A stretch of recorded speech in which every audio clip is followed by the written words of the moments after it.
Hey Matthews Superstars, it's Mrs. R. Now you ready for part 7 of The Mouse and the Motorcycle by Beverly Cleary. We were on chapter 9, which is called Ralph Takes Command. And when we last left Ralph and Keith was super sad because Ralph had lost his motorcycle in the laundry hamper, if you remember. Ralph got stuck in there because he was riding the motorcycle around when he shouldn't have been during the day, and the maid came and kind of swept him up into the laundry hamper. So the motorcycle, as far as we know, is still there. And when Ralph came back, when Keith came back, from a picnic that he and his parents went to, he actually had a little crash helmet made out of a squished up ping pong ball for Ralph. Remember, he had a gift, and Ralph had to tell him the bad news about the motorcycle. So we take up right where we left off, and so I'm going to read a couple of sentences before the chapter starts. "I guess I should have known you weren't old enough to be trusted with a motorcycle," said Keith. The boy could not have said anything that would hurt Ralph more. Chapter 9, Ralph Takes Command. It was a sad night for Ralph, a sad and lonely night. If he went back to the mouse hole, his mother was sure to worry him with embarrassing questions about the motorcycle. She would also expect him to help clean up after the family reunion. If he took off his crash helmet, he could squeeze under the door and explore the hall on foot, but he could not bear to part with the helmet. And anyway, he had no desire to travel by foot where he had once ridden with such noise and speed. Ralph scurried through shadows on the floor to the curtain, which he climbed to the windowsill. There he sat, huddled and alone, staring out into the night, listening to the kissing sounds of the bats as they jerked and zigzagged from the eaves of the hotel, through the pines and back again. Around the window, the leaves of a Virginia creeper vine shifted in the breeze, and down in the lobby a clock struck midnight. An owl slid silently through the night across the clearing of the parking lot, from one pine to another. Ralph could remember a time when he had envied bats and owls for their ability to fly, but that was before he had experienced the speed and power of a motorcycle. Early in the morning, the smell of bacon drifted up from the kitchen.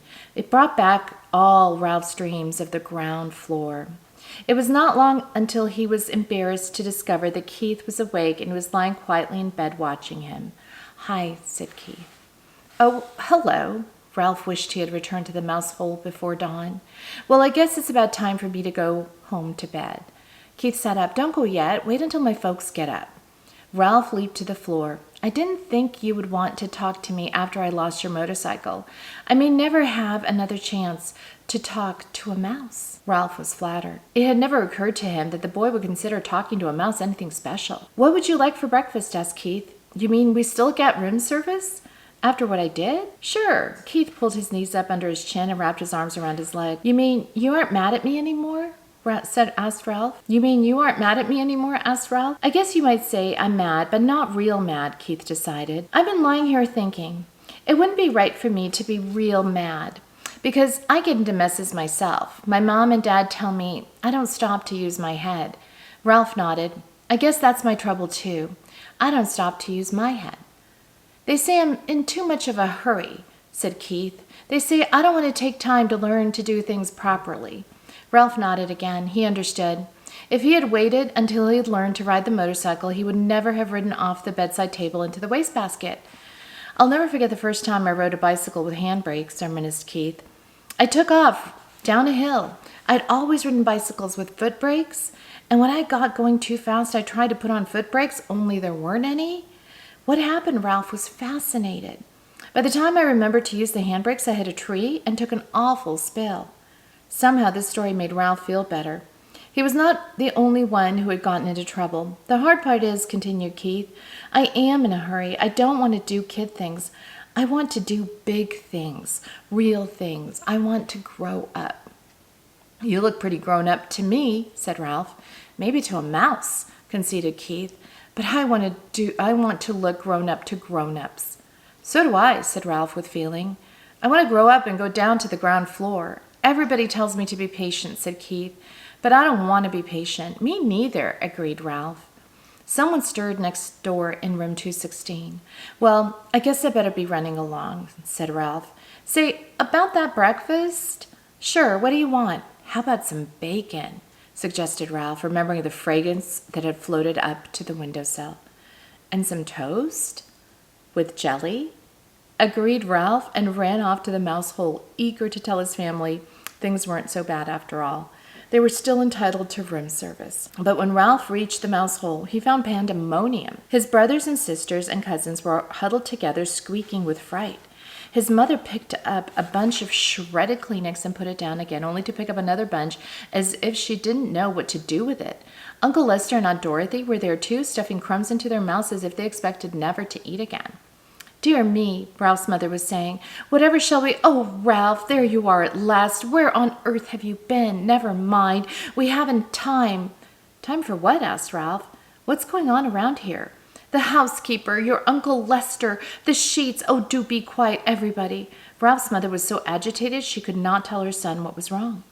Uncle Lester swallowed a mouthful of crumbs. "It's like this, Ralph. The housekeeper discovered a hamper full of sheets and towels and pillowcases with holes chewed in them." Uh-oh, thought Ralph. Whatever had happened was all his fault. He might have known. "I heard her telephoning the manager about it from her office," continued Uncle Lester. "The manager came up and called in all the maids and the bellboys, and everyone had to look at the holes chewed in the sheets. It was quite a powwow." "The motorcycle," thought Ralph. "What happened to the motorcycle? There might be a chance that it did not go to the laundry after all." "You didn't happen to see a motorcycle in the housekeeper's office, did you?" he ventured. "I was listening, not looking out," said Uncle Lester. "I am not foolhardy like some people around here." "Ralph, you know what this means." His mother managed to pull herself together to say that much.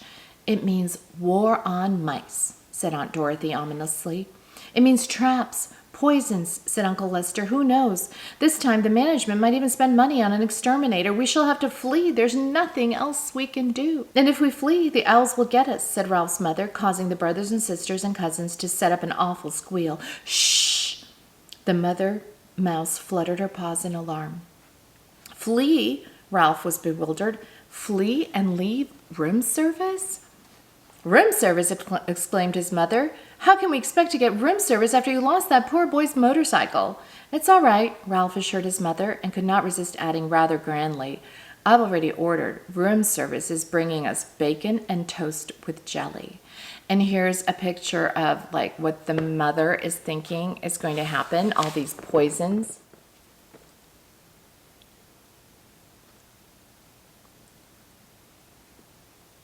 And then right below is the mother's other terrible thought that the owls are going to get them. I guess if you're a mouse, those are tremendous fears, right? This news silenced everyone. A breakfast of bacon and toast with jelly delivered to the mouse nest without first being dropped on the carpet was not to be abandoned lightly. "We want some jelly, we want some jelly," all the little cousins began to squeak. "Be quiet," ordered Uncle Lester. "Do you want them to find us?" Ralph knew that no matter what the others chose to do, he was not going to flee from the hotel. Not until he found out what had happened to the motorcycle.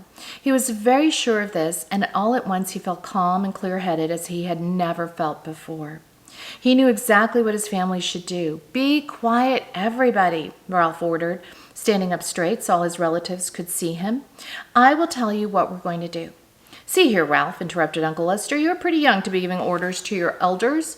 "Now, Lester," said Aunt Dorothy, "let's listen to Ralph. After all, he has our food brought up by room service. No one else in the history of the family has managed to do that." This silenced Uncle Lester, and Ralph was allowed to continue.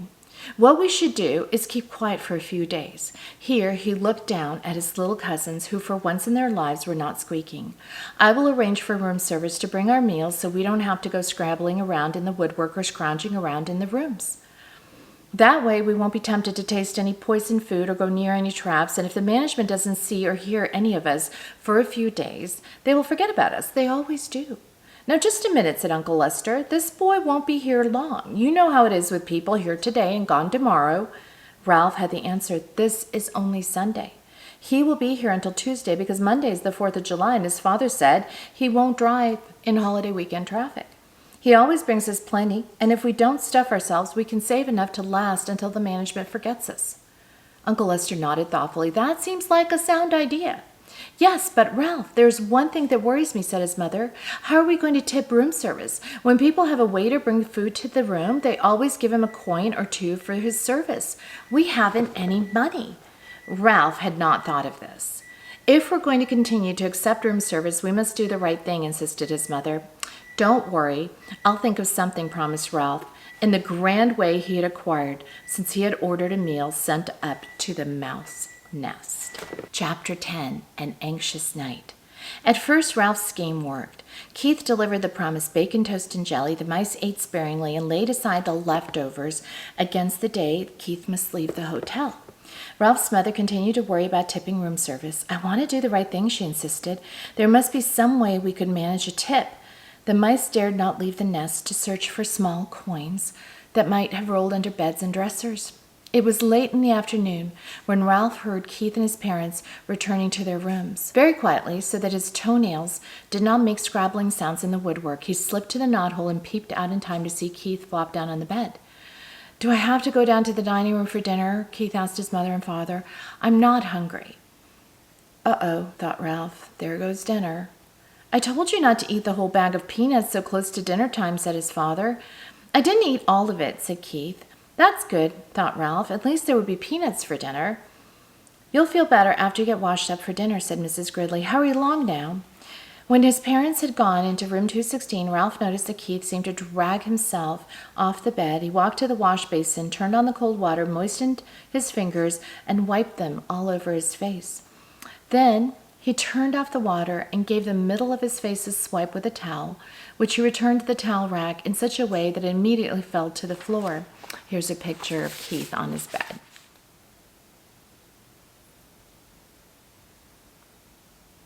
Keith did not pick it up, but that was nothing unusual about this. Boys rarely picked up towels. What was unusual was that Keith returned to the bed where he sat down and stared at the wall. He did not play with his cars, nor did he eat the rest of his peanuts. He just sat there. Ralph stuck his head out of the knothole. Anything wrong? He asked. Oh, hi, answered Keith listlessly. I feel sort of awful. Say, that's too bad. Ralph ventured a little further out of the knothole. I know what you mean. Thinking about the motorcycle makes me feel awful, too. It's not that kind of awful, said Keith. I feel awful in different ways, sort of in my insides. Think you'll make it to dinner? Asked Ralph. Oh, I guess so. There was no enthusiasm in Keith's voice. Anything I can bring you? Whatever is handy, said Ralph, who hesitated to place an order when he could see that Keith did not feel like going to dinner. We are sort of depending on you. The housekeeper found all those sheets I had to chew through to get out of the hamper, and I understand she got pretty excited about mice. We're lying low until the whole thing blows over. A smile flickered across Keith's face. Don't worry, I won't let you down. I saved you some of my peanuts. I thought they might come in handy for storing. Gee, thanks, said Ralph. Keith got slowly off the bed and poked the peanuts one by one through the knothole. When he had finished, Ralph popped out again and said, Thanks a lot. Keith smiled feebly and flopped down on the bed once more. Ralph went to work, moving the peanuts away from the knothole to make room for whatever dinner Keith brought. He felt it would be fun to be surprised by the menu this time. It was something of a shock to find that dinner, which was stuffed through the knothole much earlier than Ralph expected, consisted of a couple of broken soda crackers. Ralph poked his head out to see if more was coming, but Keith was getting into his pajamas. Aren't you going to bed pretty early? Asked Ralph, realizing he had not heard Keith's parents come in. I felt so awful I couldn't eat, so they told me I'd better come upstairs and go to bed. Keith tossed his shirt on the foot of the bed and pulled on his pajama top. When his head emerged, he said, I'm sorry about your dinner. It was the best I could do. All I had was a little soup. That's all right. Ralph was beginning to be concerned. If the boy could not eat, neither could the mice. Keith fell into bed, and Ralph ran off to report the news to his relatives. Here's a picture of Keith.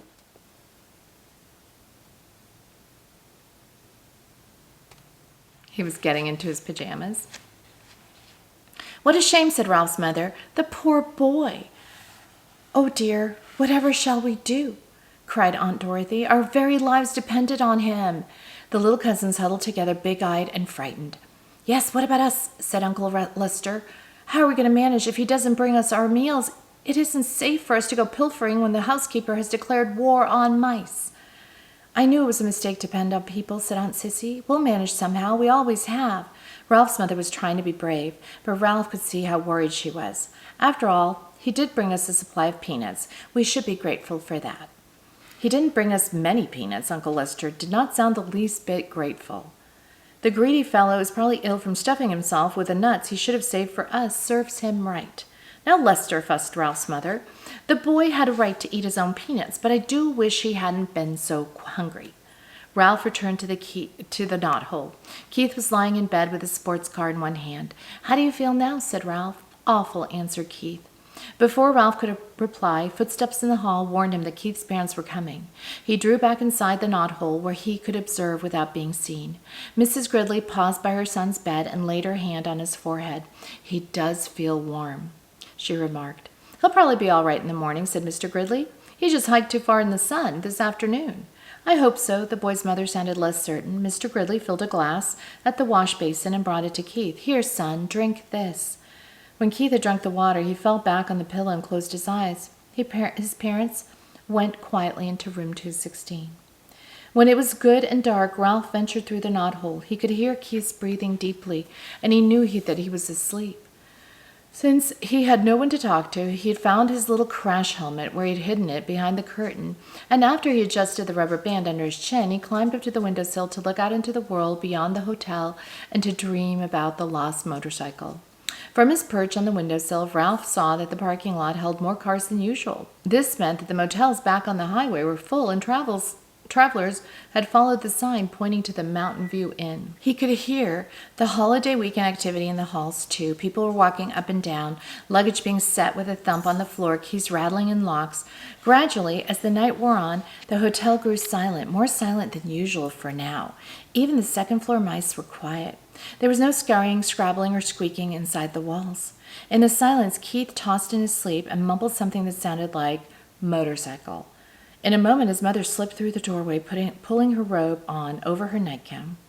Ralph hid behind the curtain, peeping out just enough to see what was going to happen. She laid her hand on her son's forehead and murmured, "Oh, dear." Almost at once, she was joined by Keith's father, who was tying the belt to his bathrobe. "What's the trouble?" he asked. "Keith has a fever," answered the mother. "He's burning up." Ralph was shocked. The boy was really sick. It was not too many peanuts or too much hiking. The boy was really and truly sick. The father turned on the lamp on the bedside table, and he too laid his hand on the boy's forehead. Keith opened his eyes. "I'm so hot," he mumbled. "I want a drink."